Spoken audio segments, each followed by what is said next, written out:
Muy buenas tardes, estimados estudiantes. Para mí, el Ministerio de Educación Pública, es un gusto darles a ustedes la más cordial bienvenida a este centro que se abre con la intención de brindar apoyo para ustedes en el proceso de preparación para los exámenes de bachillerato. Mi nombre es Andrea Naranjo y soy profesora de Ciencias. A continuación les explico la dinámica de trabajo para estos centros.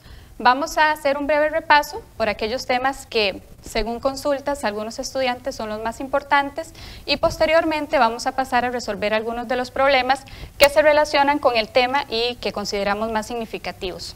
Comprenderán ustedes que por una cuestión de tiempo no podemos abarcar la totalidad de los temas, sin embargo, hemos hecho consultas para ver cuáles son los temas que consideran los estudiantes más importantes y vamos a centrarnos en eso. De antemano les digo que pueden realizar todas sus consultas, ¿verdad?, después de que se lleve a cabo el centro, para que nosotros podamos dar respuesta a ellas. Sin más por el momento, vamos a iniciar. Muy bien, vamos a empezar entonces con lo que es el tema de componentes celulares. Acá vamos a ver que cuando hablamos de componentes celulares tenemos básicamente 5 principales, que serían agua, sales y estos 3 que son los que nos vamos a enfocar hoy, que son carbohidratos, lípidos y proteínas. Muy bien, algo importante que debemos recordar aquí es que cuando hablamos de los componentes celulares, tenemos que saber que a veces tenemos que tener claro lo que son las características, también lo que son las fuentes o las funciones y dónde los encontramos. Entonces es muy importante que nosotros tengamos claro cuáles son características y cuáles funciones, porque algunas veces en las pruebas de bachillerato nos preguntan o por características o por funciones. Entonces características son como condiciones de su composición o ese tipo de cosas, y funciones es por qué es importante esta sustancia, para qué la utiliza el cuerpo y por qué debemos tenerlas en el cuerpo. Entonces, bueno, vamos a empezar por las características de los carbohidratos. Vamos a hablar de que están formadas por carbono, hidrógeno y oxígeno en proporciones 1:2:1. ¿Qué quiere decir eso? Entonces, que por cada carbono y por cada oxígeno vamos a tener 2 hidrógenos. Luego los vamos a reconocer siempre los carbohidratos como azúcares o como almidones, ¿verdad? Tenemos varios tipos de carbohidratos. Tenemos lo que son los monosacáridos, como están acá, que son aquellos, como la palabra lo dice, que están formados por una molécula de azúcar. Luego tenemos los disacáridos, que como la palabra lo dice, están formados por 2 moléculas de azúcar. Aquí podríamos hablar, por ejemplo, de la maltosa, que está formada por 2 moléculas de glucosa respectivamente. Y luego podríamos hablar de los polisacáridos. Los polisacáridos son aquellos que están formados por cantidades importantes o cantidades grandes de azúcares individuales. Entonces, esos serían lo que son polisacáridos. Ahí tenemos como ejemplo la celulosa, tenemos la quitina, tenemos el glucagón, por ejemplo, en el caso de los animales. Muy bien, ¿qué funciones tienen los carbohidratos? Vamos a hablar que son la principal fuente de energía. ¿A qué nos referimos con eso? Quiere decir que el primer gasto de energía que se realiza en el cuerpo siempre va a estar relacionado con los carbohidratos. Nosotros debemos consumir azúcar todos los días, justamente para poder gastar esa reserva energética que nos proporcionan los carbohidratos. Por otro lado tenemos lo que es el componente estructural también, en el caso, por ejemplo, de la celulosa, que es un componente estructural importante en las paredes de los vegetales. Como se los mencioné, el glucógeno también, que se encuentra en animales, y por ejemplo, el almidón en plantas. ¿Qué alimentos tienen, por ejemplo, carbohidratos? Bueno, en todo lo que son harinas, papas, por ejemplo, la yuca y las frutas en general, como lo podemos observar en esta imagen que les traje acá.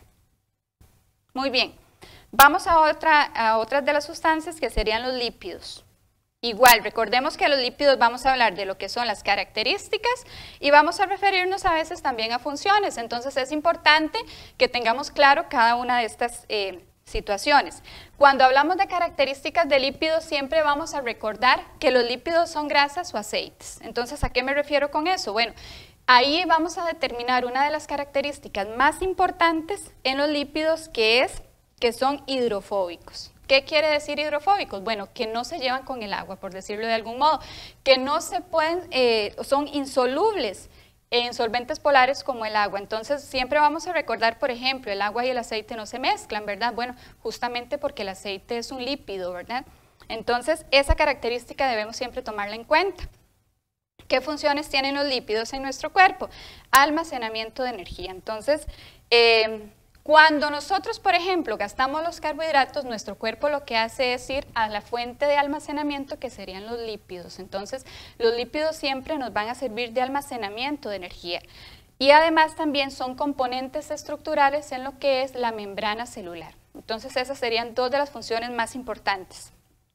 Muy bien. ¿Dónde encontramos lípidos? Bueno, vamos a encontrar lípidos en todo lo que son grasas, en todo lo que son fosfolípidos, como en la membrana celular, que ya se los mencioné, y los esteroides, que son los tipos de lípidos que tenemos en el cuerpo, básicamente lo que es el colesterol, ¿verdad? Tenemos lo que son grasas saturadas y grasas insaturadas. Por ejemplo, las grasas insaturadas tenemos lo que son los aceites, que son líquidos a temperatura ambiente.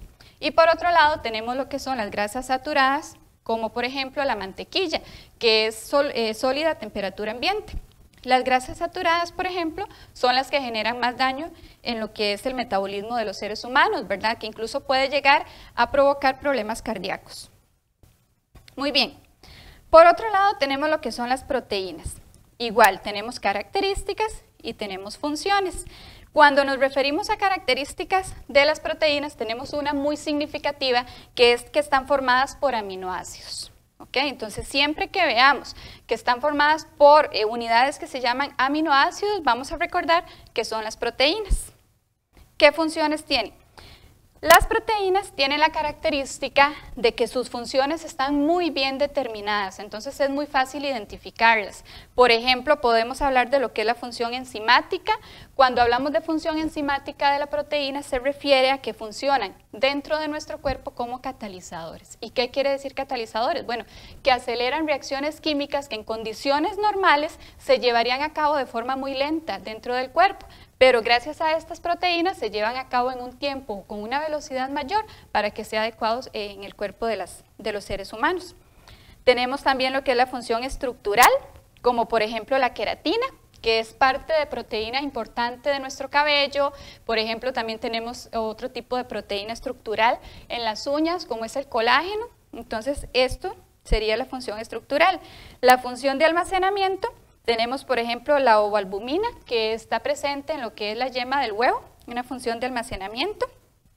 La función de transporte, como por ejemplo la hemoglobina, que es la que se encarga de transportar el oxígeno desde nuestros pulmones al resto del cuerpo. Luego tenemos la función hormonal, como la insulina, que se encarga de degradar el azúcar en nuestro cuerpo, y la función de defensa, como cuando funcionan las proteínas como anticuerpos. Entonces quiere decir que es muy fácil identificar lo que son las funciones de las proteínas porque están muy bien determinadas.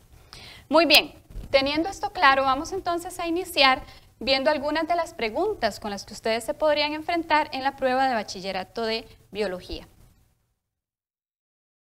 Vamos a ver esta pregunta, dice: los siguientes textos se refieren a proteínas. Y dice, siempre que vamos a analizar estas preguntas, vamos a irnos de una vez a la pregunta como tal, de manera que cuando yo lea los enunciados pueda determinar a qué debo prestarle atención. Entonces dice, el número 1, la pregunta dice, ¿cuáles se refieren a las funciones de las proteínas? Vamos a prestar un momento aquí atención, vean que me dicen a las funciones, o sea, que recuerden que cuando vimos proteínas, vimos que hay características de las proteínas y vimos que hay funciones. Aquí la pregunta es acerca de las funciones.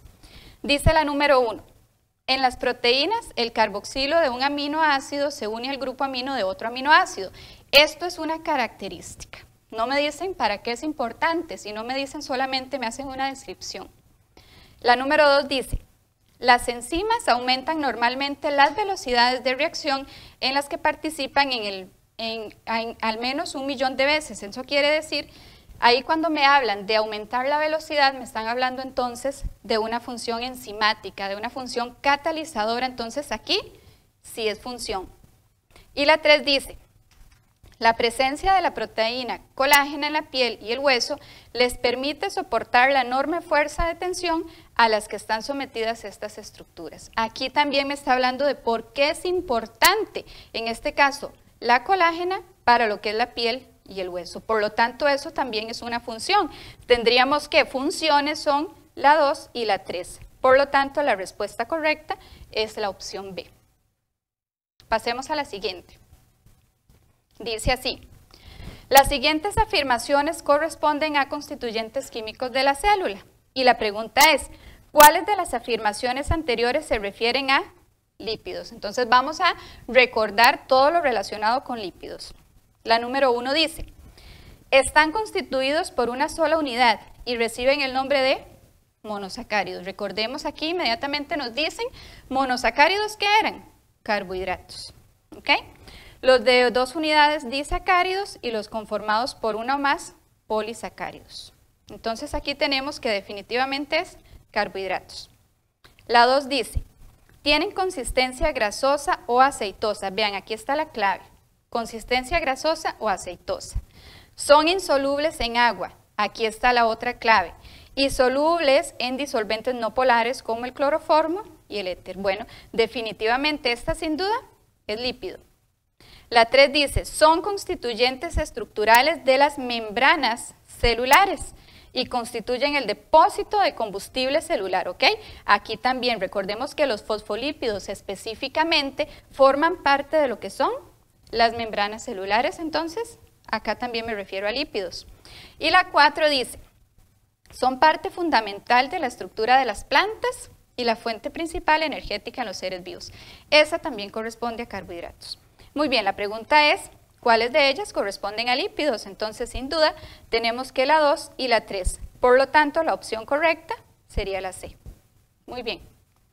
Continuemos. La pregunta número 3 dice, considere los siguientes textos referentes a constituyentes químicos de la célula. Y la pregunta dice, los textos que se refieren a carbohidratos se identifican con los números, entonces vamos a prestar atención y a ir recordando, mientras vamos leyendo la pregunta, las características de los carbohidratos. La 1 dice, son biopolímeros formados por un gran número de unidades estructurales de aminoácidos. Ojo, aminoácidos. ¿Quiénes estaban formados por aminoácidos? Las proteínas. Debido a su gran tamaño, cuando estas moléculas se distribuyen en un solvente adecuado, forman dispersiones coloidales con características que las diferencian de las disoluciones de moléculas más pequeñas. Muy bien, eso simplemente es como adorno, ¿verdad? Pero desde el momento en que leemos aminoácidos, sabemos que se refiere a proteínas. La 2 dice, la glucosa, el glucógeno y la celulosa son formas biológicas primarias de almacenamiento y consumo de energía. La celulosa cumple con la función estructural de formar parte de la pared de las células vegetales. Esas características las habíamos mencionado, recuerdan, cuando hablamos de carbohidratos propiamente. La glucosa, por ejemplo, es el carbohidrato por excelencia, es el azúcar que tenemos en el cuerpo para llevar a cabo todo el montón de funciones que realizan a partir de ella. Entonces, esta sin duda es carbohidratos. La 3 dice, la mayoría de estas sustancias poseen una parte hidrofóbica. Ya analizamos ese concepto, recordemos que hidrofóbico es que no se lleva bien con el agua. ¿Cuáles eran las sustancias que no se llevaban bien con el agua? Bueno, específicamente lípidos, ¿verdad? Que no interactúa bien con solventes polares como el agua, mientras que su componente hidrofílico tenderá a asociarse con solventes polares como el agua. ¿Ok? Muy bien, entonces en esta parte, cuando me dicen que es hidrofóbica, sé que se refiere a lípidos.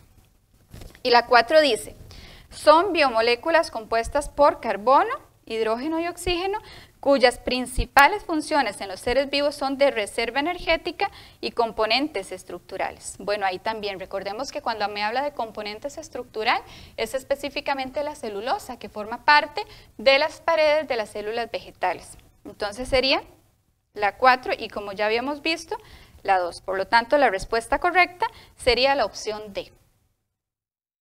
Muy bien. Recuerden que cuando hablamos al principio de componentes de las células, hablamos de que también el agua y las sales, por ejemplo, eran componentes celulares. Aquí vamos a analizar una pregunta que tiene que ver con uno de estos componentes. Dice así, las siguientes afirmaciones se refieren a constituyentes químicos de la célula. Y la pregunta es, ¿cuáles de las afirmaciones anteriores se refieren a funciones del agua? La primera dice, disuelve los productos de desecho del metabolismo y brinda el medio para eliminarlos, ¿ok? Ahí entonces me están hablando específicamente de una función, porque me están diciendo por qué el agua es importante. Bueno, es importante para realizar la disolución de productos y desecharlos. La 2, son nutrimentos generalmente ingeridos como sales disueltas en los alimentos. Ahí no tiene nada que ver con el agua. La 3 dice, se encuentra formado por 2 átomos de hidrógeno y 1 de oxígeno. Bueno, efectivamente eso es agua, pero ahí me están haciendo una descripción y la pregunta me pregunta, valga la redundancia, por funciones. Entonces, quiere decir que esta no, porque es una característica. Y la 4 dice, protege a la materia viva contra cambios bruscos de temperatura. Bueno, ahí ¿quién realiza esa función? El agua en nuestro cuerpo y por lo tanto también es una condición de por qué es importante el agua, o sea, es una función.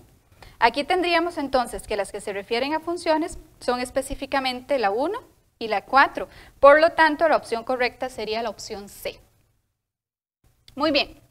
Esto sería entonces con respecto al tema de componentes celulares. Vamos a pasar al siguiente tema para hacer un breve repaso por él y contestar algunas de las preguntas relacionadas.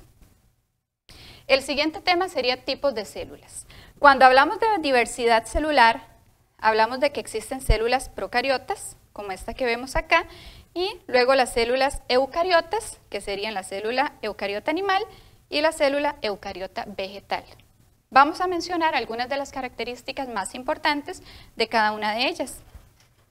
Muy bien, para entender lo que son células procariotas, tenemos que tener claro siempre que en biología muchas de las veces encontramos el concepto de la palabra en la palabra como tal. Entonces vamos a analizar cada una de estas palabras. Vamos a empezar por entender lo que significa pro y lo que significa cariota. Pro significa antes y cariota significa núcleo en biología. Por lo tanto, ¿qué significa procariota? Célula antes del núcleo, por decirlo de alguna forma. Bueno, y es que efectivamente esas son las células procariotas. Son células que se dice que no tienen núcleo o no tienen núcleo verdadero.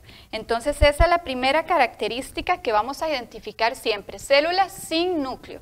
Acá lo vemos. Luego dice entonces, ¿qué pasa con lo que normalmente está dentro de las células? Que en este caso es el ADN. Bueno, el material genético o ADN no está dentro de una membrana, sino que se encuentra disperso en lo que es el citoplasma de la célula. Son relativamente sencillas y muy pequeñas. Bueno, justamente como son sencillas y pequeñas, vamos a hablar de que los organismos representativos de las células procariotas son justamente lo que es el reino Monera. Bueno, ¿y qué eran los del reino Monera? Específicamente recordemos que son bacterias. Por lo tanto, siempre que me hablen de bacterias, siempre que me mencionen células sencillas, cuando me digan que el ADN está disperso en el citoplasma, que no hay una membrana para dividir lo que es el material genético del resto de la célula, ahí me están hablando siempre de célula procariota. Y esta es una de las imágenes siempre representativas de lo que son las células procariotas. Observemos que esta estructura que está acá sería lo que corresponde al ADN, que efectivamente no está inmerso en una membrana, sino que está alrededor de todo el citoplasma. Por otro lado, tenemos lo que es la célula eucariota. La célula eucariota efectivamente es un poco más desarrollada o más evolucionada que la otra célula. Y vamos entonces a analizar la pregunta. Ya vimos que eu significa verdadero y cariota, como lo vimos anteriormente, significa núcleo. Por lo tanto, son células con núcleo verdadero. Muy bien, entonces, como lo dice acá, tienen un núcleo encerrado en una membrana, ¿verdad? Son más complejas, contienen una gran variedad. Por ejemplo, encontramos dentro de las células eucariotas lo que es la célula animal y la célula vegetal. Cada una de ellas tiene ciertas características. Voy a mencionarles algunas de las más importantes. Por ejemplo, la célula vegetal tiene pared celular, mientras que la célula animal tiene membrana. La célula vegetal tiene plastidios, como por ejemplo los cloroplastos, mientras que la célula animal no tiene plastidios. Tiene, por ejemplo, centriolos, a diferencia de la célula vegetal. La célula animal normalmente tiene una vacuola mucho más pequeña que la célula vegetal, que como sabemos los vegetales están formados por un gran porcentaje de agua y por lo tanto la célula vegetal siempre va a tener una vacuola de un mayor tamaño. Muy bien. Teniendo esto claro, vamos a contestar las preguntas que se relacionan con el tema. La primera pregunta dice, consideren los siguientes textos relacionados con diversidad celular. Y dice, los textos anteriores se refieren a las células denominadas. Muy bien, entonces vamos a leer cada uno de los textos. La primera dice, las arqueas y las bacterias no tienen membranas internas que delimitan orgánulos. Bueno, orgánulos aquí es, recordemos, organelas, ¿verdad? Efectivamente, las células procariotas, al ser tan simples, no tienen organelas. Todos estos organismos presentan ribosomas, que es la única organela con la que cuentan porque es el ADN, carecen de núcleo y presentan un solo cromosoma circular. Ojo, carecen de núcleo. Aquí me hablan ya directamente de bacterias. Entonces tengo dos claves. La primera es que son bacterias y la segunda es que no tiene núcleo esta célula, la primera de la que me hablan. Por lo tanto, rápidamente yo puedo determinar que me están hablando en este caso de célula procariota. La 2 dice así, el paramecio posee el material genético generalmente en un solo núcleo celular, delimitado por una envoltura, que consiste en dos bicapas lipídicas atravesadas por numerosos poros nucleares y en continuidad con el retículo endoplasmático. En su interior se encuentra el ADN en forma de cromatina, observable en las células durante la mitosis. Bueno, todo esto, digamos, es como información adicional, pero la información a la que debo prestar atención en esta pregunta es específicamente cuando me dice que tiene un núcleo celular delimitado por una envoltura, o sea, tiene núcleo bien definido. Por lo tanto, aquí sin duda me están hablando de una célula eucariota. Por lo tanto, la respuesta correcta es 1 procariota, 2 eucariota, la opción C. Muy bien, vamos a esta otra pregunta relacionada también con este tema y dice así. La siguiente información corresponde a diversos tipos de células. Y la pregunta dice, la información identificada con los números 1 y 2 se refieren respectivamente a las células denominadas y vamos a leer la información de la 1 y la 2. Dice, posee organelas membranosas, o sea, que tiene ya sistemas desarrollados, donde se llevan a cabo procesos metabólicos. Presenta lisosomas, tiene centriolos y carecen de pared celular. Veamos qué interesante aquí, porque me están hablando al decirme que tiene organelas membranosas, entonces sé que me está hablando de célula eucariota, porque es una célula más evolucionada. Pero cuando me dice que presentan lisosomas y que tiene centriolos y además de que no tiene pared celular, entonces quiere decir que me están hablando específicamente no de cualquier célula eucariota, sino que aquí me están dando una señal para identificar cuál célula eucariota. Bueno, cuando no tiene pared, entonces sería la célula eucariota animal. Muy bien. La 2 dice, un ejemplo es la Escherichia coli que vive en el intestino humano. Sabemos que la Escherichia coli es un tipo de bacteria. Sin embargo, si no nos acordamos de esa información, leamos lo demás para seguir identificando. El ADN se encuentra disperso en el citoplasma, o sea, no existe núcleo. Algunos poseen flagelos que utilizan para moverse o cilios para anclarse. Presenta una forma variada de nutrirse, heterótrofos, fotoheterótrofos, fotoautótrofos o quimioautótrofos. Muy bien, todo eso es información adicional, pero la clave para identificar es cuando me dicen, cuando me hablan de la Escherichia coli, que sé que es una bacteria, o también cuando me dicen que su ADN está disperso en el citoplasma. Ahí yo puedo identificar que se trata de una célula procariota. Muy bien, entonces la 1 era eucariota específicamente animal y la 2 es una procariota. Por lo tanto, la respuesta correcta sería la opción B, animal y procariota. Muy bien, vamos al repaso entonces del tema siguiente, que sería el tema de virus. Muy bien, para hablar de virus, primero tenemos que recordar que los virus son unos organismos que están como entre lo vivo y lo muerto. En realidad se consideran no vivos, porque para que se comporten como organismos vivos deben estar inmersos o dentro de un organismo que normalmente es un bacteriófago. Entonces, por ejemplo, las características generales de los virus, vamos a mencionar que, bueno, como ya les dije, no son seres vivos, contienen bandas simples de ADN o de ARN, no crecen, no se alimentan. Y ojo, para reproducirse necesitan una célula huésped. Esta es la condición que, por decirlo así, comparten con el resto de organismos vivos, pero solamente la pueden llevar a cabo si están dentro de una célula huésped. Cuando hablamos de virus, hablamos de que existen dos ciclos de virus, que son el ciclo lítico y el ciclo lisogénico. ¿Ok? Vamos a empezar por entender lo que significa la palabra lítico. Cuando hablamos de lisis en biología, quiere decir rompimiento. Entonces, en el caso del ciclo lítico, viene que es el ciclo en el que se ocurre la etapa número 5, que es la etapa de liberación. El otro ciclo, el lisogénico, vamos a observar que no existe la quinta etapa. Veamos que llega hasta lo que es la cuarta. ¿Qué quiere decir esto entonces? Bueno, que básicamente la diferencia más importante entre lo que es el ciclo lítico y el ciclo lisogénico es que en el lítico hay una liberación del virus, mientras que en el lisogénico no se da esta liberación.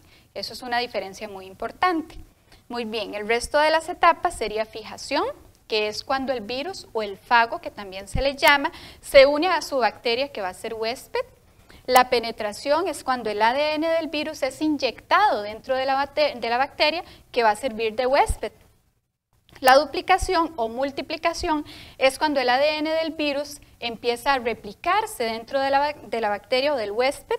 El ensamblaje es cuando el ADN del virus se acopla o se ensambla con el ADN de su bacteria huésped. Y luego la liberación, que es cuando la célula se rompe y se liberan todos los virus, específicamente en el ciclo lítico, como se los mencioné. En el ciclo lisogénico vamos a tener fijación, que es igual, el fago llega a la bacteria, penetración, que es cuando se da la inyección del ADN, integración, que es cuando el ADN se une al ADN de la bacteria, y la duplicación, cuando se empiezan a hacer copias del ADN viral. Pero, ojo, no hay ruptura, ¿ok? Entonces, teniendo eso claro, vamos a ver la siguiente pregunta relacionada con este tema.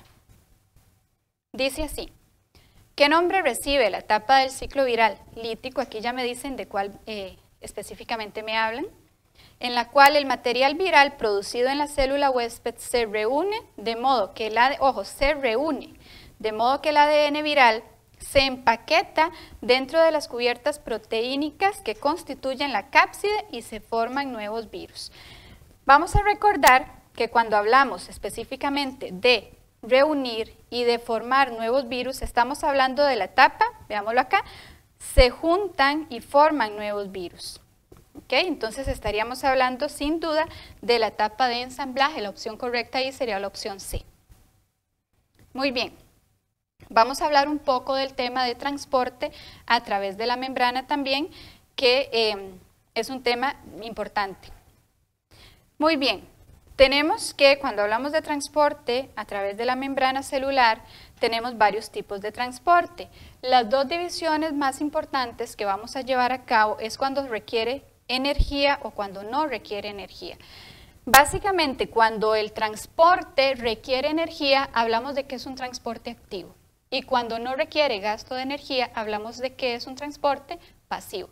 Entonces, los transportes pasivos tenemos dos tipos, que sería la difusión y la ósmosis. La difusión es el paso de partículas. Casi siempre van a ser partículas gaseosas, por ejemplo, son partículas pequeñas, de manera que el paso a través de las membranas de estas partículas no requiera el gasto de energía.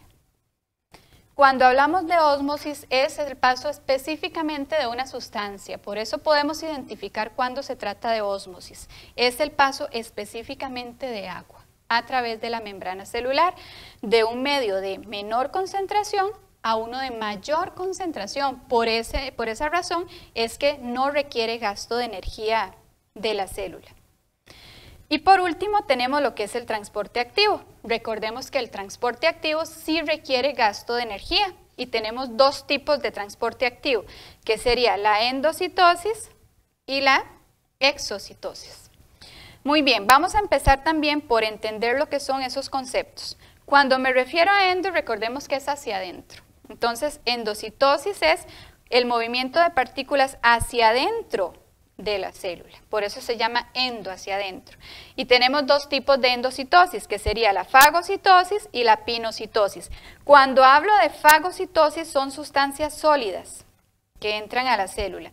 Y cuando hablo de pinocitosis son sustancias líquidas que entran a la célula. ¿Okay? Sin embargo, vamos a recordar que estas sustancias son siempre de mayor tamaño, por eso normalmente la célula para realizar este tipo de movimientos necesita energía. Y el otro tipo de transporte activo, que sería la exocitosis, vean que aquí tenemos exo hacia afuera, entonces es el transporte de sustancias del interior al exterior, o sea, es sacar cosas de la célula. Muy bien. Teniendo claro entonces estos tipos de transporte, vamos a ver la siguiente pregunta. La pregunta número 11 dice, los siguientes textos corresponden a diferentes tipos de transporte a nivel de la membrana celular.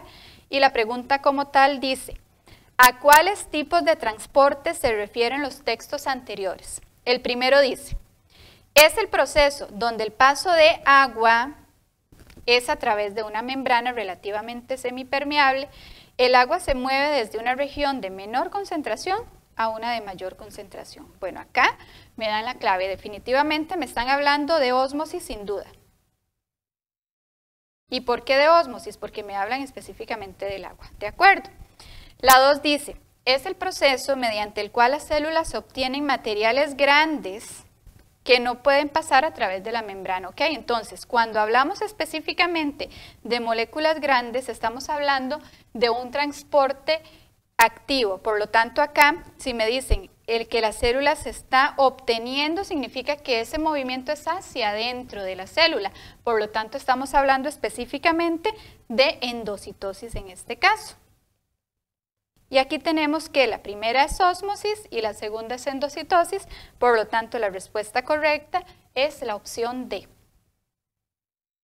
Muy bien, vamos a hablar un poquito sobre nutrición autótrofa. Recordemos que nutrición autótrofa es fotosíntesis, que es el proceso mediante el cual las plantas captan energía o luz solar y la convierten en compuestos más complejos, como en este caso sería la glucosa, y es el mecanismo que utilizan las plantas o los vegetales en general para poder producir su alimento. Vamos a ver, la fotosíntesis como tal es, como ya se los mencioné, el proceso por el cual las plantas utilizan energía lumínica para fabricar moléculas de alimento, específicamente glucosa. La fotosíntesis está formada por dos fases, que sería la fase luminosa, como lo vemos acá, y la fase oscura. La fase luminosa, por supuesto, ¿verdad? Como la palabra lo dice, es una de las etapas de la fotosíntesis que se da en presencia de luz. Entonces, ¿qué es lo que ocurre en esta etapa? Convierte energía solar o energía en general en energía química. ¿Y qué es energía química? Bueno, son moléculas energéticas que a partir de ahora, siempre que las mencionemos, vamos a recordar que son como cápsulas de energía, que son la molécula de ATP y la molécula de NADPH. Algo importante también de la fase luminosa de la fotosíntesis es que ocurre en los tilacoides de los cloroplastos. Muy bien.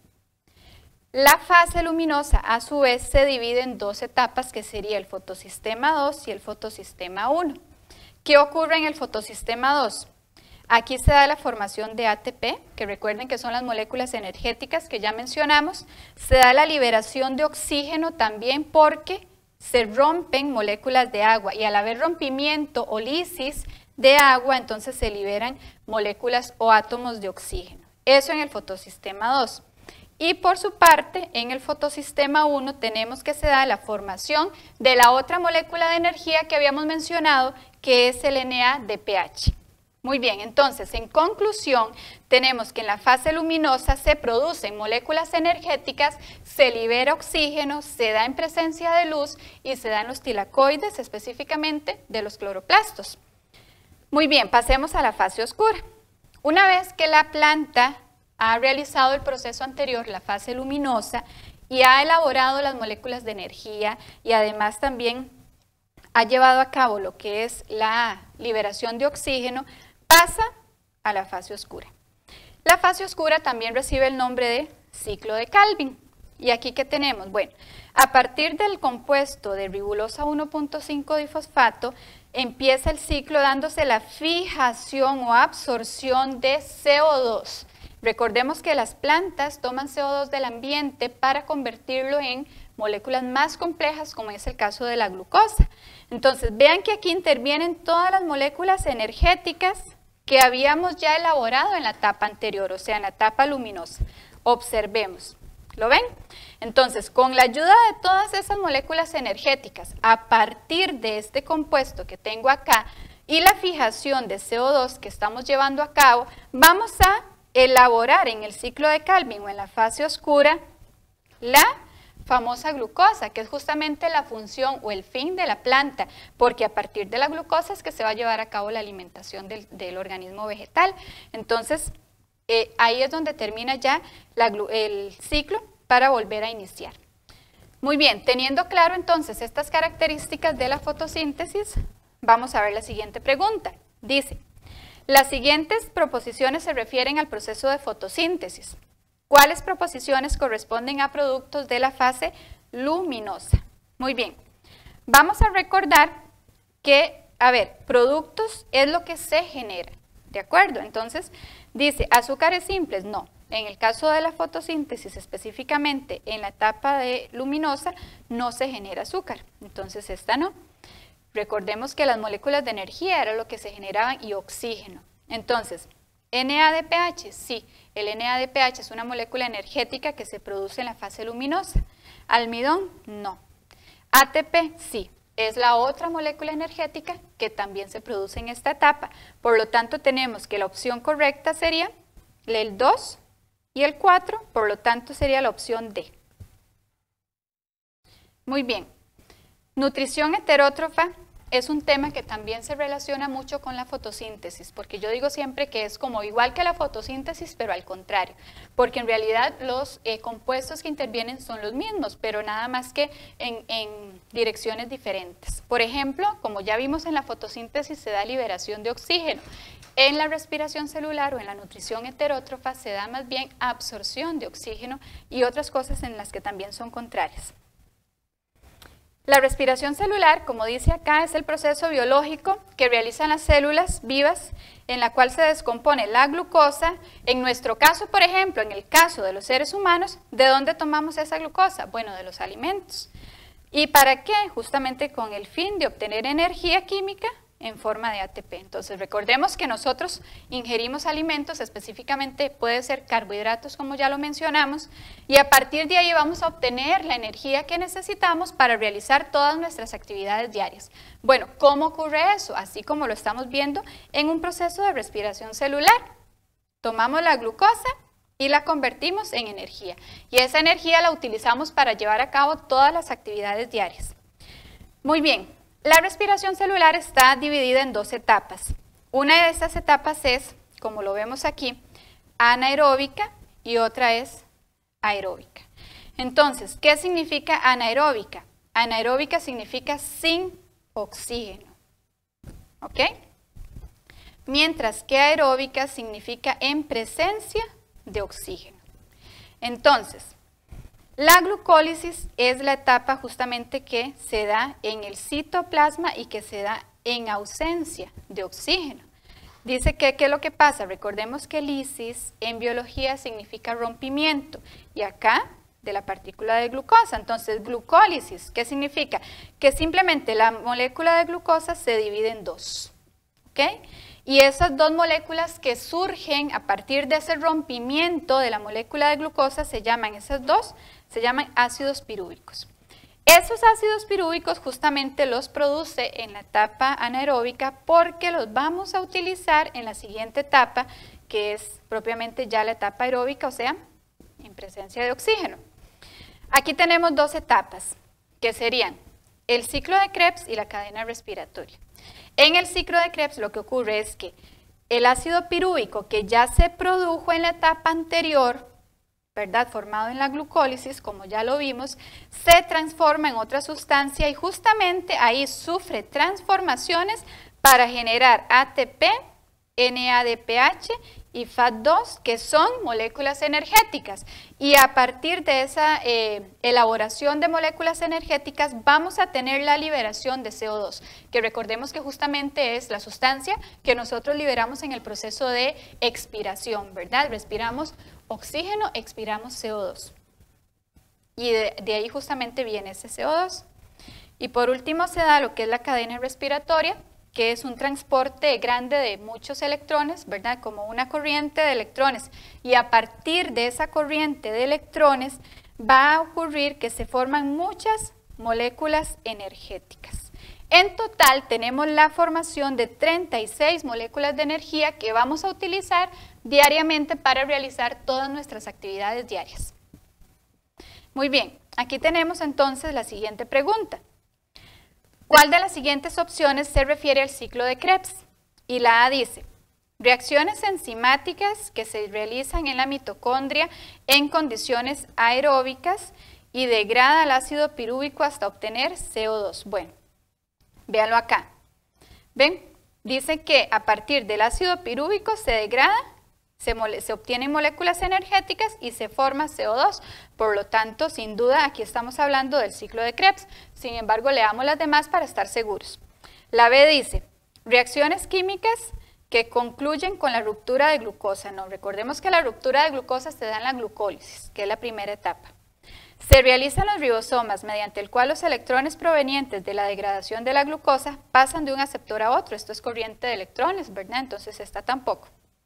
Y la D dice, se da la degradación incompleta de la glucosa y la liberación de solamente un 7% de toda la energía almacenada. Ahí se refiere nuevamente a glucólisis, por lo tanto, sin duda es la opción A. Muy bien, vamos a hablar ahora un poco sobre el ciclo celular. Específicamente nos vamos a concentrar en la etapa de mitosis. Recordemos que la mitosis es el proceso que se lleva a cabo en lo que es la división celular, o sea, cuando la célula se parte, por decirlo así, en dos para formar dos células hijas idénticas. Vamos a iniciar en lo que es la profase. La profase es la primera de las etapas de la mitosis. Tenemos 4 etapas que serían profase, metafase, anafase y telofase. En la profase, ¿qué es lo que ocurre?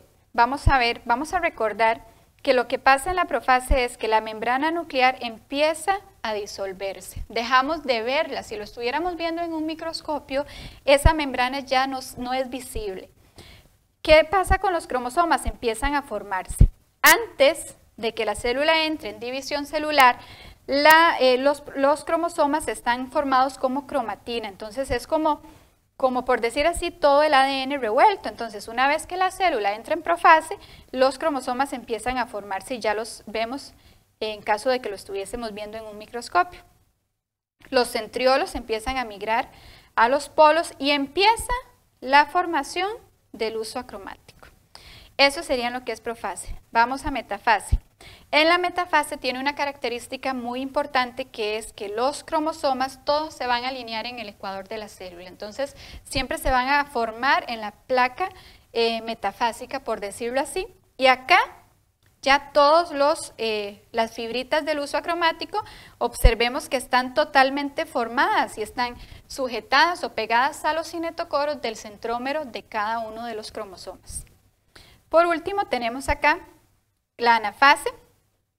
En la anafase observemos que ya las fibras del uso acromático se empiezan a hacer más cortas para que de esta manera puedan romper a sus cromátidas hermanas y llevarse una cromatida hermana a un polo y la otra cromatida al otro polo. Entonces aquí ya una de las características de la anafase es que ya no observamos a los cromosomas como X, sino que se empiezan a ver como V's, emigrando hacia los polos de cada una de las células. Y por último tenemos la telofase y citocinesis, que ya vamos a ver lo que es. En la telofase los eventos que ocurren es que se empiezan nuevamente a formar la membrana nuclear alrededor de cada uno de los núcleos de las células que hemos obtenido como células hijas. Además también vean que se empieza a dar lo que es la formación del nucleolo. Y algo muy importante, empieza a darse el surco de segmentación. Acá vamos a ver que la célula empieza a romperse y eso justamente se llama citocinesis, citocinesis es división del citoplasma. y entonces esa etapa se da específicamente en la telofase. Muy bien, teniendo entonces estos aspectos claros, vamos a dar respuesta a la siguiente pregunta. Dice así, lea las siguientes características relacionadas con fases de la mitosis. Reaparece la membrana nuclear, ojo, reaparece la membrana nuclear alrededor de cada nuevo conglomerado de filamento cromático, o sea, de ADN. El citoplasma se estrecha cada vez más hasta llegar a dividirse en dos porciones. Eso específicamente es citocinesis. Entonces, sin duda, la primera se refiere a telofase. La 2 dice, los cromosomas se orientan por el centrómero y se colocan perpendicularmente al eje del huso acromático, con los vértices dirigidos hacia el centro de la célula. Bueno, aquí lo que me están diciendo es que los cromosomas están ubicados en el ecuador, por lo tanto aquí me refiero a metafase. Vamos a ver ahí que la respuesta correcta sería 1 telofase y 2 metafase. Muy bien, vamos a pasar al tema, ¿verdad? Uno de los temas más interesantes que vemos en lo que es la parte de biología, que sería herencia o genética. Para poder entender los problemas relacionados con genética, es muy importante que tengamos siempre claros los conceptos que se relacionan con este tema.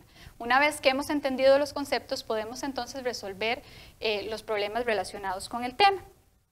Vamos a empezar por entender que herencia simplemente es el conjunto de características que se heredan, ¿verdad? Si yo me parezco a mi papá, si me parezco a mi mamá o si me parezco a los abuelos. Esas características que se van heredando de una generación a otra. La genética justamente es la ciencia que se encarga de estudiar cómo estas características se heredan de papás a mamás, de papás a hijos o de mamás a hijos, ¿verdad? De una generación a otra. Estas características se encuentran, por decirlo así, identificadas o se encuentran ubicadas en espacios pequeños o específicos de ADN. Estos espacios o estos fragmentos de ADN se llaman gen. Entonces, vamos a recordar que el gen son segmentos específicos de ADN. Entonces, por ejemplo, yo tengo un gen que me identifica, por ejemplo, el color de los ojos, tengo un gen para identificar el tipo de cabello, tengo un gen para identificar altura. En plantas, por ejemplo, tengo un gen para identificar el color de la flor, para identificar la textura, por ejemplo, del fruto. Entonces, esos son los genes, me identifican una característica en particular. Ahora, como ya sabemos, para cada, por ejemplo, color de ojos, existen diversos colores de ojos. Entonces, el gen como tal es color de ojo, pero las variaciones que hay de ese gen específicamente o las formas alternativas de ese gen son los alelos. Entonces, por decir algo, si gen es el color de ojos, los alelos son color de ojos verde, color de ojo café, color de ojo celeste y así sucesivamente. Si el gen es altura, entonces los alelos son alto o bajo. Si el gen, por ejemplo, es la textura, entonces los alelos serían rugoso o liso. ¿Ok? Son las formas alternativas. Esos genes o esos alelos pueden ser específicamente o recesivos o también pueden ser dominantes. ¿Qué significa recesivo? Como la palabra lo dice, recesivo es que se opaca, que se retrae, por decirlo así. Es aquel gen que no se va a expresar siempre que haya presencia del dominante, sino que se va a opacar en presencia del dominante. Dice, se expresa en condición homocigota. Siempre lo vamos a identificar con una letra minúscula. Entonces, por ejemplo, el recesivo, para que se pueda expresar, tiene que estar, por ejemplo, en esta condición. De lo contrario, si hay presencia del gen dominante, que es aquel que siempre se expresa, ya sea en condición homocigota o en condición heterocigota, entonces si el gen está presente, el dominante va a opacar, como ya vimos, al recesivo y el recesivo va a terminar no expresándose. El gen dominante normalmente lo vamos a identificar con letras mayúsculas, que significa dominancia. Muy bien. Luego, por otro lado, tenemos lo que es el fenotipo. Cuando hablamos de fenotipo, yo siempre les digo que recordemos la palabra fenotipo con F de físico, porque justamente son las características físicas. Para hablar de fenotipo yo utilizo conceptos como colores, como texturas. Entonces, por ejemplo, para hablar de fenotipo puedo hablar de que las flores son color rojo o son color blanco. Entonces utilizo ese tipo de conceptos. Cuando hablamos de genotipo, es gen, o sea, es lo que tengo en mis genes, es lo que no puedo ver, ¿verdad?, a simple vista, pero sé que lo tengo porque existe lo que es un fenotipo que me dice cómo soy a nivel genético, ¿verdad? Entonces es la información genética que posee un individuo. Muy bien. Antes de continuar, vamos a hacer una pausa aquí para recordar entonces. Cuando tenemos entonces alelos recesivos o genes recesivos, los identifico con una letra minúscula. Cuando tengo alelos dominantes, los voy a identificar con una letra mayúscula, ¿ok? Pero existen otros dos conceptos también, que es homocigota dominante y homocigota recesivo. Entonces, cuando me refiero a homocigota, significa que los dos alelos son iguales. Entonces, por ejemplo, pueden ser homocigota recesivo, ambas minúsculas, y homocigota dominante, ¿ok? Ambas letras mayúsculas. Y cuando me refiero a heterocigota, recordemos que hetero significa diferente, entonces aquí voy a hablar de que las letras van a ser efectivamente una mayúscula y la otra minúscula. Muy bien, teniendo eso claro, vamos a pasar a hacer los ejemplos de cruces de herencia mendeliana. Muy bien, el primero dice, considere la siguiente información referente a un cruce monohíbrido hipotético. Dice, en una manada de ballenas, algunos son de abdomen gris y otras de abdomen blanco, tal como se observa en la representación. Si el abdomen gris en las ballenas es dominante, ok, entonces vamos a identificar el color gris con una letra mayúscula. ¿Por qué? Porque me dicen que es dominante. Entonces, B mayúscula sería gris. Dice, ¿cuál es el fenotipo, el porcentaje genotípico esperado cuando se cruza una ballena de abdomen gris en esta condición con otra de abdomen blanco? A ver, ¿por qué no me dicen qué condición? Acá me dicen que la gris es así, o sea, heterocigota. Sin embargo, la de color blanco no me dicen cómo es a nivel genotípico. ¿Por qué no me dicen? Porque no es necesario. Porque si es blanco, como yo sé que el blanco es color recesivo, sé que solamente se va a poder expresar en condición homocigota. Por lo tanto, yo sé que este blanco va a ser así. Muy bien, entonces ahora sí procedo a hacer el cruce. El cruce sería entre una ballena de abdomen color gris con otra de color blanco. Entonces vamos a establecer el cuadrito de Punnett, que es donde se procede a hacer los cruces. Vamos a poner cada uno de los padres. Aquí pongo el heterocigota y aquí el homocigota recesivo.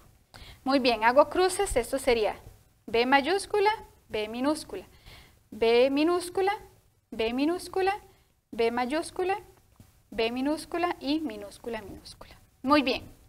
Entonces, ¿qué podemos ver acá? Si voy a identificar el genotipo, vamos a recordar que cada uno de estos cuadritos va a representar un 25% del total de la generación.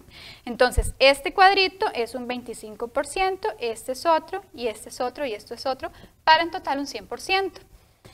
Vamos a observar que este que tengo acá, que es B mayúscula, B minúscula, es heterocigota. ¿Por qué es heterocigota? Porque ambas letras son diferentes, lo que quiere decir que los alelos son diferentes. Y este que tengo acá también es heterocigota. Entonces, 25% heterocigota más 25% heterocigota, tengo en total un 50% de heterocigota. Muy bien. Por otro lado, tengo un 25% acá de homocigota recesivo y otro 25% de homocigota recesivo. En total tengo 25 más 25, 50% de homocigota recesivo. ¿Ok? Vamos a repasar. ¿Por qué homocigota? Porque ambas letras son iguales. ¿Por qué recesivo? Porque ambas son minúsculas. Entonces, ahí yo puedo identificar que ese alelo o ese gen es recesivo. Muy bien, en este caso no me están pidiendo el fenotipo, solamente vean que me piden genotipo. Sin embargo, vamos a determinar fenotipo para que nos sirva de ejemplo. Recordemos que cuando hablamos de fenotipo nos vamos a referir a colores, por ejemplo, texturas, en este caso son colores. Muy bien, el fenotipo vamos a analizar. Este que está acá, ¿de qué color es? Si tenemos que el color dominante es gris y el color recesivo es blanco, entonces vamos a recordar que acá al estar presente el dominante, esto va a ser de color gris. Aquí también está presente el alelo dominante, por lo tanto este 25% también es gris. 25 más 25, 50% gris. Muy bien. Y este 25 que está aquí sería la única opción para que sea blanco. Y este que está acá también blanco. Entonces tengo un 50% blanco. Muy bien, entonces vamos a ir a las respuestas.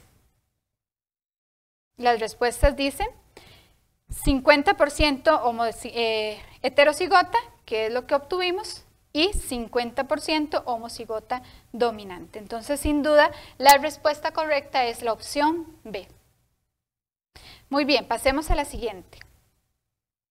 Dice, el siguiente caso describe un cruce monohíbrido de herencia mendeliana.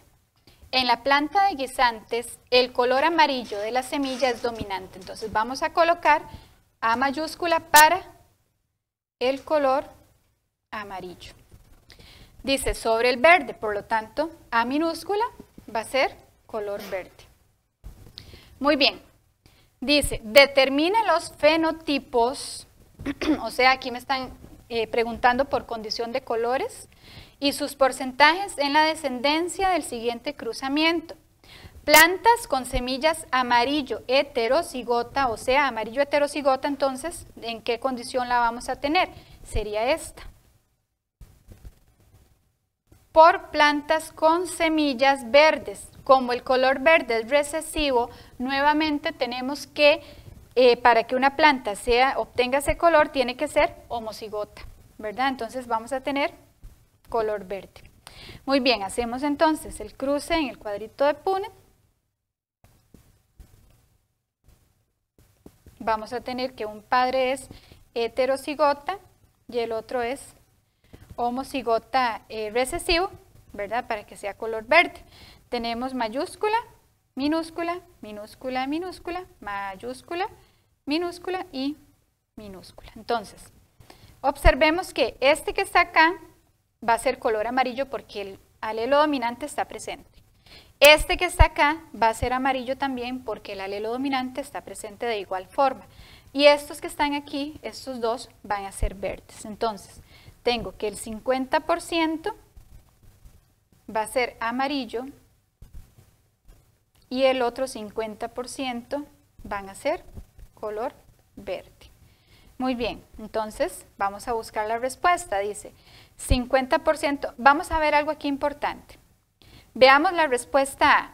Ustedes podrían decir, bueno, pero la respuesta A también es correcta, efectivamente. Son 50% heterocigota, que son estos dos, y 50% homocigota recesivo. Ojo, pero cuando utilizo este tipo de palabras, recordemos que aquí se están refiriendo a genotipo.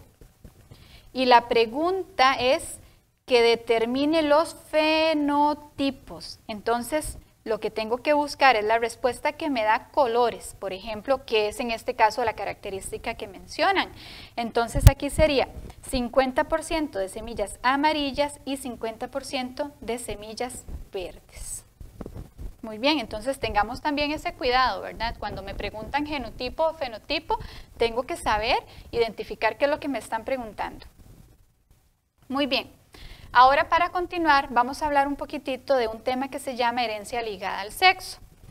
Vamos a recordar que cada uno de los genes tiene diversas condiciones, ¿verdad? Cada característica tiene un gen que la determina. Resulta que hay algunas enfermedades que no están en cualquier parte o en cualquier cromosoma, sino que se encuentran específicamente ubicados en el cromosoma X de los cromosomas sexuales. Recordemos que para que se genere el sexo femenino tenemos XX y para que se genere el sexo masculino tenemos XY. Entonces, hay unas enfermedades cuyo gen está ubicado específicamente en el gen o en el cromosoma X de los cromosomas sexuales.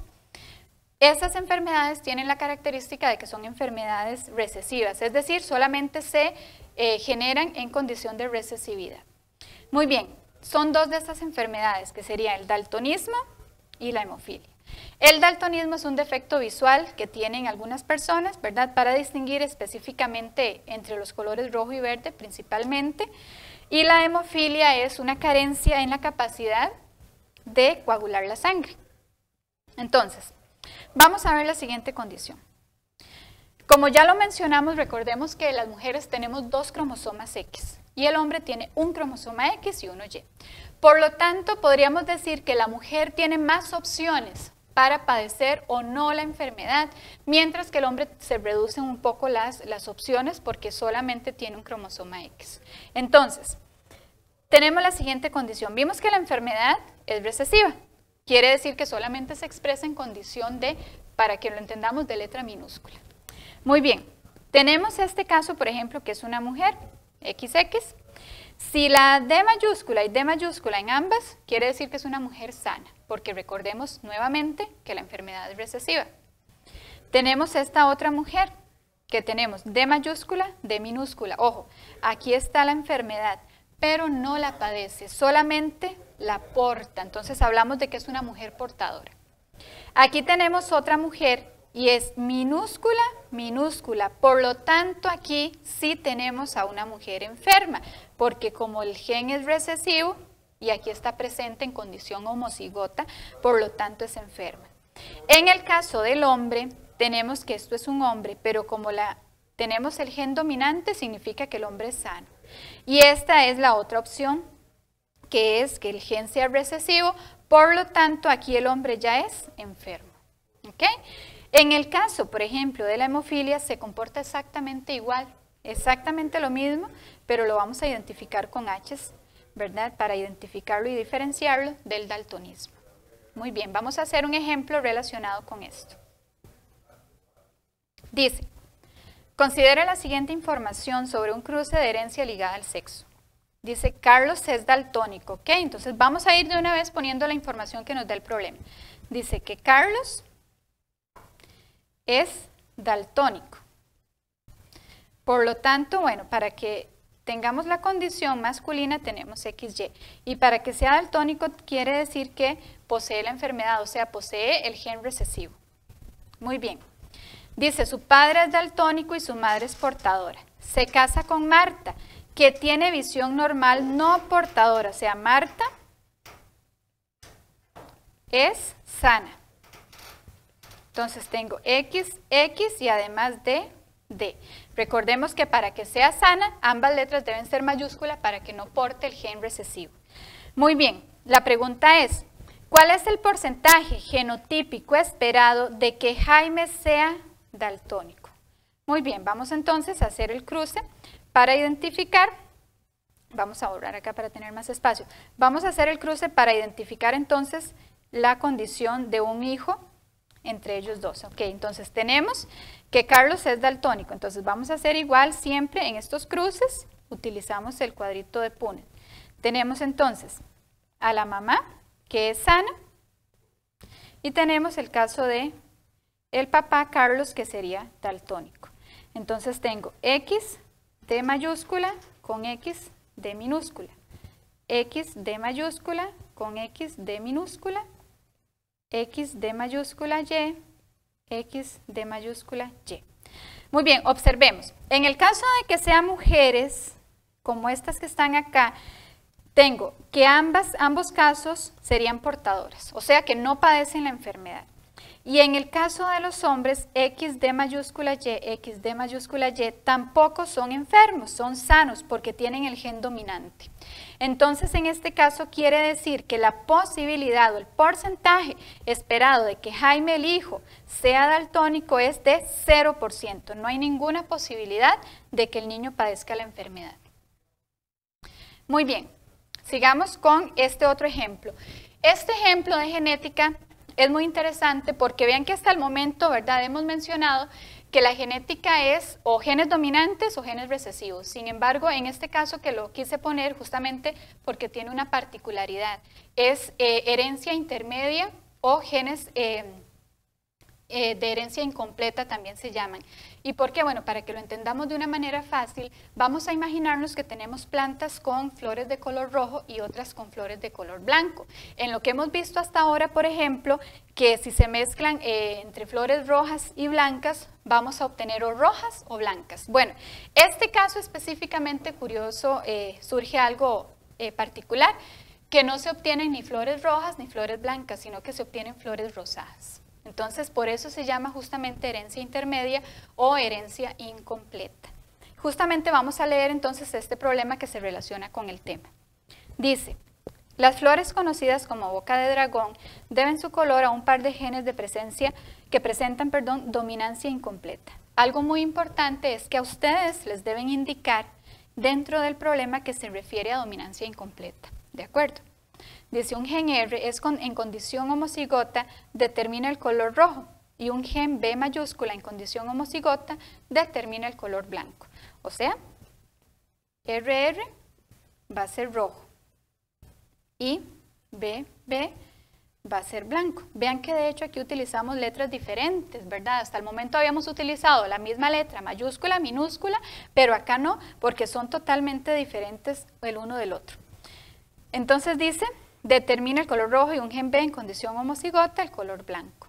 La planta portadora de los genes RB produce flores de color rosado. Ok, entonces ya nos dicen que esto es rosado. Dice, considera el resultado del siguiente cruce de plantas de esta especie. Tengo que la planta 1 se cruza con la planta 2 y se obtiene 100% de flores rosadas. Luego en la generación 2 voy a obtener 50% rosadas, 25% rojas y 25% blancas si realizo una autopolinización. Dice, ¿cuál es el fenotipo de las plantas 1 y 2 de este cruce? Este problema en realidad, para que tengamos claro, digamos que de aquí hacia abajo es una información adicional. Y a veces los estudiantes cuando ven este tipo de cosas piensan que el problema es más complicado porque nos están preguntando al revés, nos están preguntando por los padres y normalmente lo que nos dan son los padres, pero acá no. Esta información es como para hacer ver el problema un poco más complicado, pero en realidad no es, porque simplemente lo que tenemos que recordar es que para obtener flores rosadas necesito que un padre definitivamente sea rojo y el otro progenitor sea blanco. Solamente en esas condiciones voy a obtener 100% rosadas. Entonces es muy sencillo, porque dice, ¿cuál es la opción? ¿Cuáles serían los fenotipos de la planta 1 y de la planta 2? Bueno, acá dice, planta de flores blancas y flores rojas. Bueno, sí, efectivamente por ahí va. Vamos a ver las demás para descartarles. Dice, planta de flores rojas y planta de flores rosadas. No, porque ahí obtendría cosas totalmente diferentes. Flores blancas con flores rosadas, igual. Flores rosadas con flores rosadas, pues mucho más, ¿verdad? Para obtener 100% deben ser las condiciones, por decir así, homocigotas. Entonces, definitivamente la opción correcta es la opción A. Muy bien. Vamos a hablar un poquitito ahora de un tema que también es muy interesante, que sería el tema de grupos sanguíneos. Primero vamos a empezar por entender que nosotros tenemos un grupo sanguíneo determinado de acuerdo al antígeno que tenemos en nuestros eritrocitos o en nuestros glóbulos rojos. Por ejemplo, si la persona tiene el antígeno A, va a identificar o va a generar, si él tiene el antígeno A en el eritrocito, va a ser sangre de tipo A. Si tenemos antígeno B, vamos a tener sangre tipo B. Si tenemos ambos antígenos, tanto el A y el B, vamos a hacer sangre AB. Si no tengo antígenos, que también existe esa condición, entonces voy a hacer grupo O. ¿De acuerdo? Entonces, ahora algo importante. Si soy sangre A, voy a ser anti-B. Si soy sangre B, voy a ser anti-A. Si soy sangre AB, vean qué interesante, no voy a ser anti ninguno de los antígenos. ¿Por qué? Porque si tengo AB, conozco al A y conozco al B, ninguno se me hace desconocido. Y si no tengo ningún antígeno, ahí sí estoy en problemas, porque voy a ser anti-A y anti-B. ¿Por qué? Porque no conozco ningún antígeno, por lo tanto, podría rechazar cualquiera que mi cuerpo determine. Muy bien. Resulta que a nivel genotípico, vamos a recordar que nosotros obtenemos nuestros genes o nuestros alelos de nuestros padres. Uno de los progenitores hereda uno y el otro, por eso normalmente están hechos de 2 en 2, uno del padre y uno de la madre. Muy bien, resulta que a nivel genotípico, si uno de los dos padres da el antígeno, los antígenos se identifican con esta letra I. Entonces, si uno de los padres hereda el antígeno A y el otro también el A, voy a hacer sangre A. Si un padre hereda el antígeno A y el otro padre o el otro progenitor no hereda ningún antígeno, también voy a hacer sangre A porque digamos que la A gana. Si un padre me hereda B y el otro progenitor también B, definitivamente voy a hacer sangre B. Si un padre da el B y el otro no da ningún antígeno, también voy a hacer B porque gana el B. Si un padre me da el antígeno A y el otro progenitor da el antígeno B, voy a hacer sangre AB. Solamente hay una condición para hacer sangre AB. Y si un padre hereda ningún antígeno y el otro progenitor tampoco hereda antígeno, voy a hacer sangre O. ¿Ok? Entonces vamos a ver el siguiente cruce relacionado con este tema.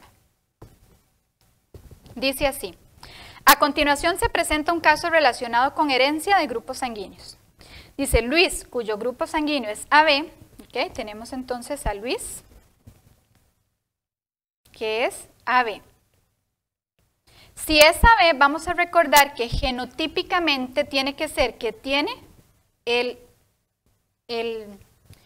A y también tiene, perdón, voy a borrar acá para ponerlo en orden. Recordemos que entonces va a tener el antígeno A y va a tener el antígeno B también. Muy bien, María dice de grupo sanguíneo O. Entonces veamos la condición de María. Si María es O, tiene que ser entonces que María no tiene ningún antígeno y esa condición la identificábamos con I minúscula, I minúscula. Dice, tienen un hijo con grupo sanguíneo igual al de la madre, o sea, el hijo es O.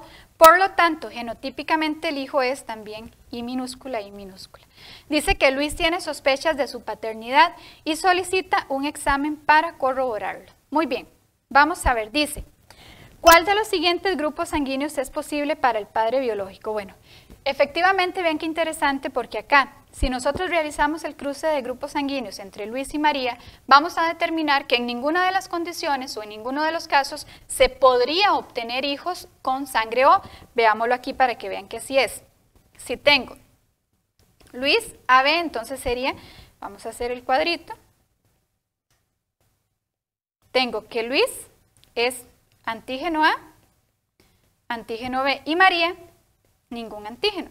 Entonces tengo que Luis hereda el A, María ninguno. O Luis puede heredar el B, María ninguno siempre. En ese caso también A, I o B, I. Por lo tanto, quiere decir que los hijos entre María y Luis podrían tener tal vez un 50% sangre A y el otro 50% sangre B, pero resulta que el hijo es sangre O. Entonces ahí vemos que definitivamente en este caso el hijo no puede ser de Luis. Por lo tanto, la pregunta es, ¿cuál de los siguientes grupos sanguíneos es el posible padre biológico del niño?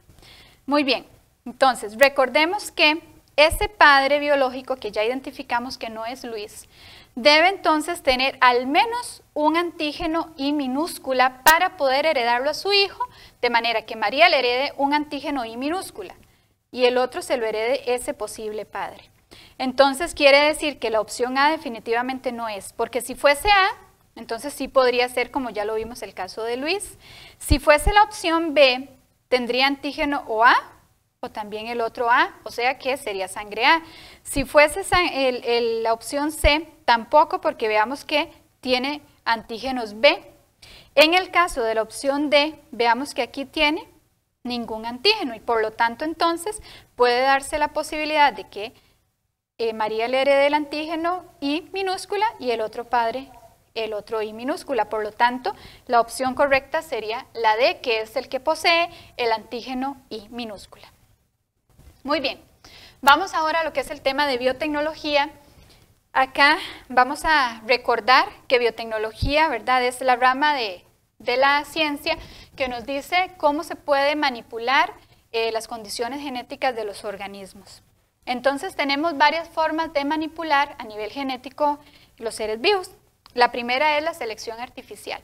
La selección artificial es muy fácil de identificarla porque siempre vamos a recordar que es aquella elección que el hombre realiza. Entonces vean que siempre el hombre escoge, dice, los individuos con las mejores características. Y aquí vamos a observar esta imagen. Vean que dice acá: todas las variedades domésticas se formaron por selección artificial. Bueno, efectivamente, ¿verdad? Porque las personas eligen cuál raza de perro quieren tener, que consideran que tal vez un caballo es mejor que otro y por lo tanto eligen esa raza de caballo y etcétera. Entonces, al final es cuando el ser humano escoge las mejores características o las que él considera mejores. Por eso se llama artificial. Cuando hablamos de mutación inducida es cuando se hace un tratamiento con agentes físicos o químicos que esos tratamientos o esas sustancias van a alterar el ADN del organismo. ¿Ok? Entonces ahí se llama mutación o cambio. Organismos transgénicos, los organismos transgénicos, lo voy a mostrar acá con esta imagen, es cuando colocamos un gen que no es propio de una especie a ese otro organismo. Entonces, por ejemplo, colocar, qué sé yo, el gen de una planta a un gen de maíz. Entonces, incluir un gen que no es propio de esa especie. Eso es organismo transgénico. Luego, organismos clonados es cuando yo copio de manera idéntica una parte o un genoma completo de un organismo para generar otro totalmente idéntico al original. La inseminación artificial es una técnica de reproducción asistida, pero vamos a aclarar acá que la inseminación artificial, como dice acá, se coloca mediante instrumentos el semen del macho en el útero de la hembra para que se dé la fecundación de forma natural. Entonces, hay algo aquí que debemos destacar porque a veces se tiende a confundir lo que es la inseminación artificial con la fertilización in vitro. La inseminación artificial, recordemos que se da en el cuerpo, vean que dice aquí, en el útero de la hembra. Entonces es a nivel interno, como lo vemos en esta imagen. Se da la inyección del semen, pero se hace en el útero de la hembra. Mientras que la fertilización in vitro, vamos a recordar, como la palabra lo dice, in vitro, en vidrio, es totalmente afuera. Es una fecundación realizada fuera del sistema reproductor de la hembra y se da en un medio artificial. ¿Qué quiere decir eso? Por ejemplo acá, veamos este ejemplo. Se puede dar, digamos, la unión entre el óvulo y el espermatozoide en una cajita de Petri, en un tubo de ensayo, fuera del cuerpo de la hembra. Y por eso la palabra dice in vitro, en sustancias, por ejemplo, o en instrumentos de laboratorio en vidrio. Muy bien, teniendo eso claro, vamos a leer la siguiente pregunta. Dice: lea el siguiente texto relacionado con un tipo de manipulación genética. La alteración del material hereditario en animales por la introducción artificial de un gen exógeno, o sea, proveniente de otro organismo completamente diferente, pueden lograr animales de granja capaces de producir determinada proteína terapéutica en su leche o en la síntesis de una hormona de crecimiento apta para proporcionar animales con abundante carne. Ojo, todo esto es información adicional, pero la clave de esta pregunta está en leer que introducción artificial de un gen exógeno, o sea, un gen que no es propio de esa especie. Por lo tanto, aquí estamos ante un caso, sin duda, de organismo transgénico, que es justamente eso, aquellos a los que se les ha incluido un gen que no es propio de su especie.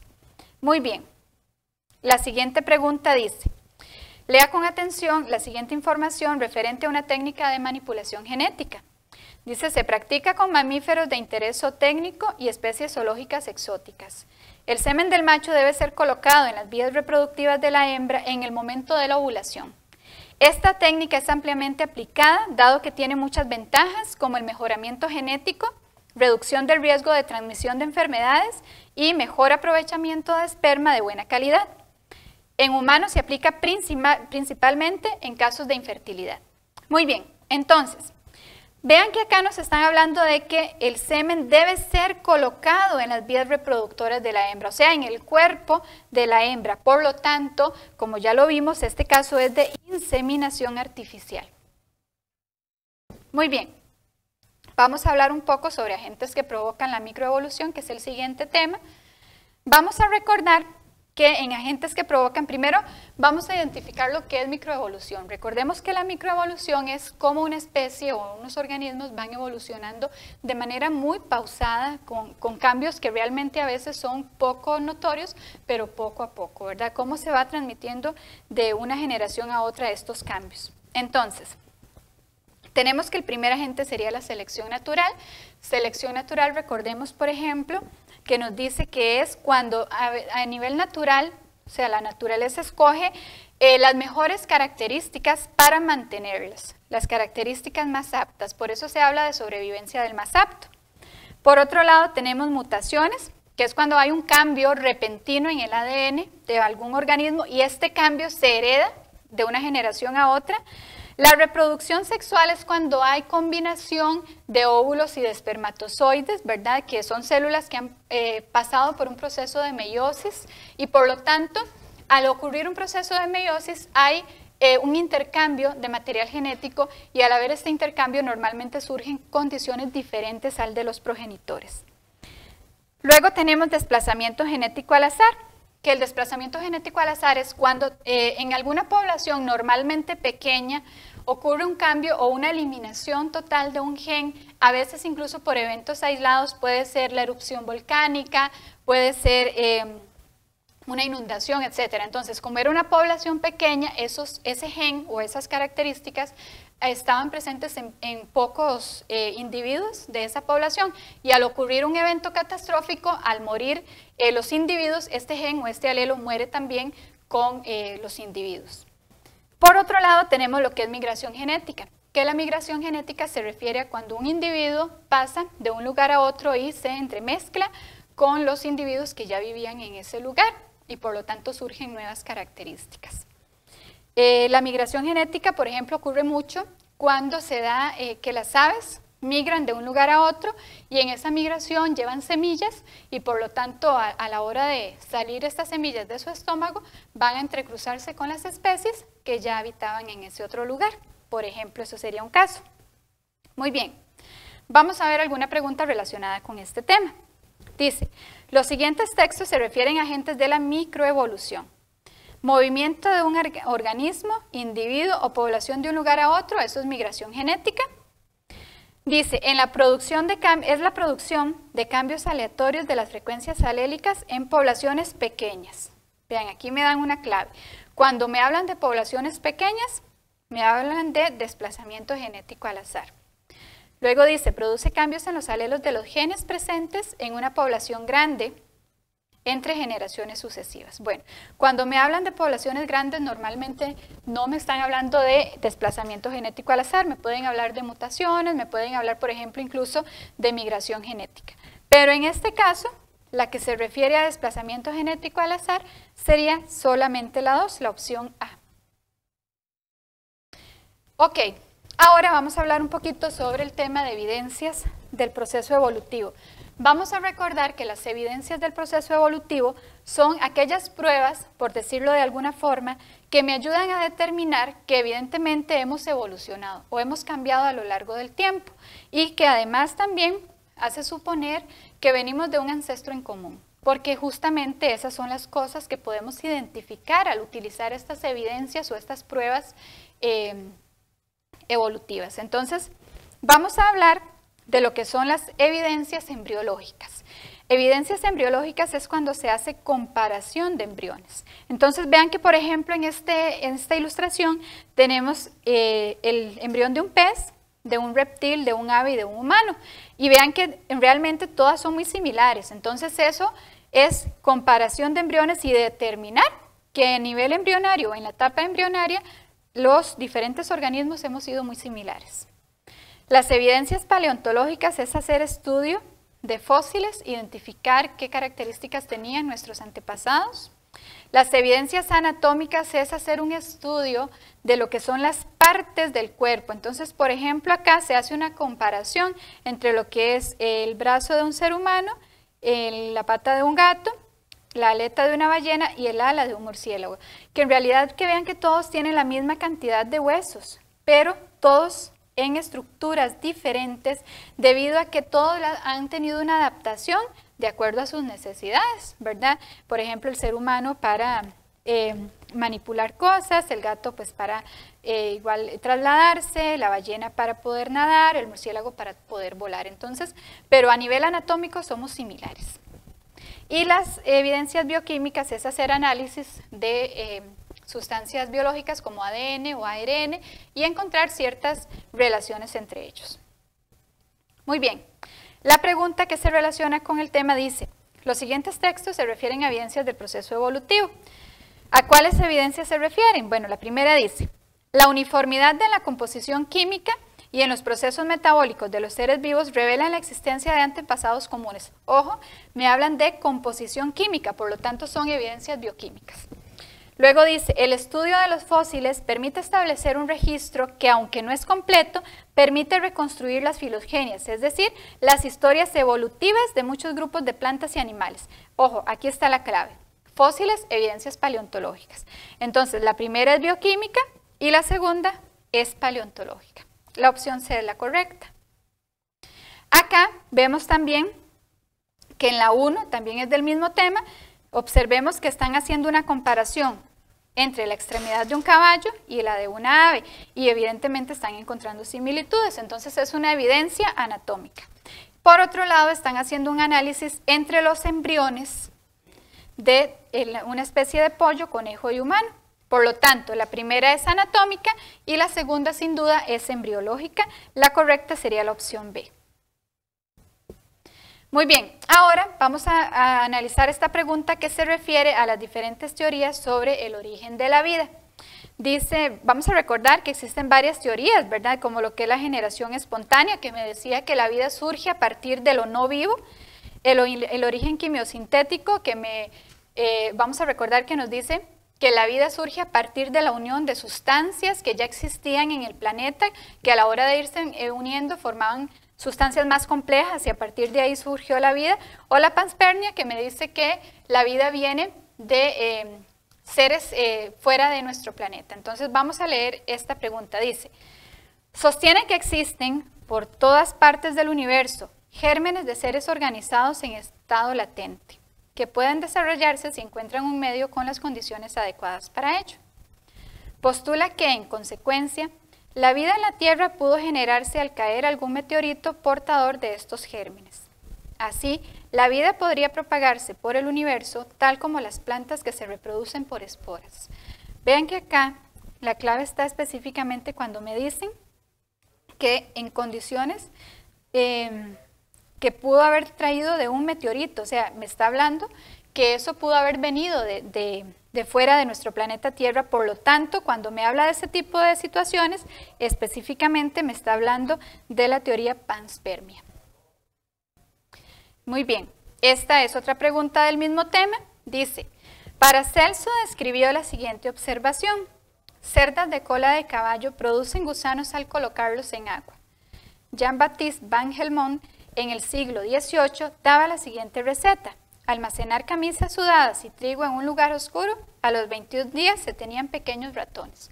Bueno, vamos a recordar entonces que Paracelso justamente fue el científico que propuso la teoría de la generación espontánea, que me dice justamente que a partir de lo no vivo surge la vida.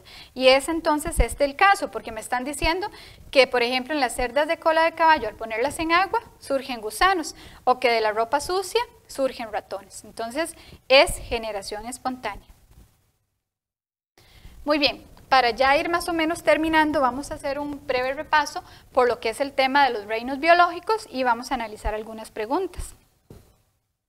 Vamos a recordar que según la clasificación de Whittaker existen 5 reinos biológicos, que sería el reino monera, protista, fungi, plantae y animal. En el reino Monera, recordemos que específicamente son bacterias. Muy bien, entonces, ¿qué características tenían las bacterias? Vamos a recordar que, por ejemplo, tenían células procariotas. Siempre que me hablen de organismos con células procariotas o de bacterias, vamos a hablar de reino Monera.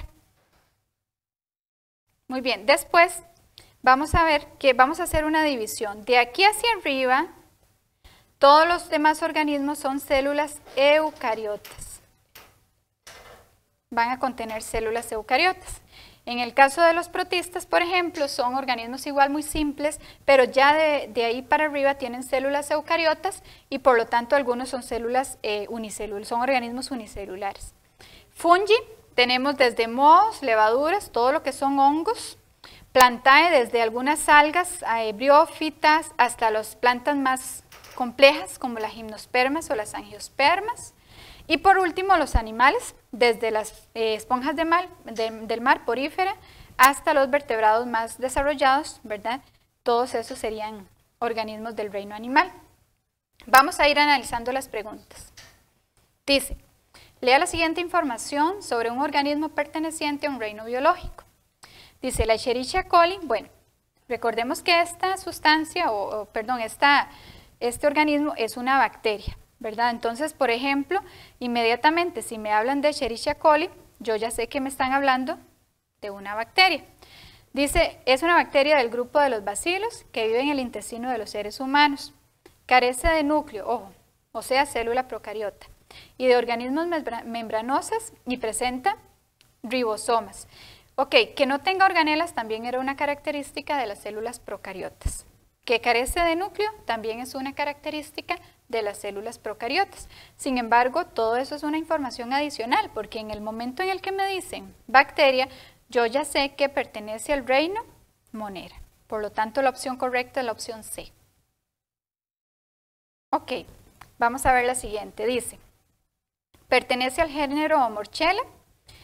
Morchella es un tipo de hongo también, sin embargo, si no tenemos esa información, leemos el resto de la pregunta para identificar. Dice, ¿es un organismo eucariota?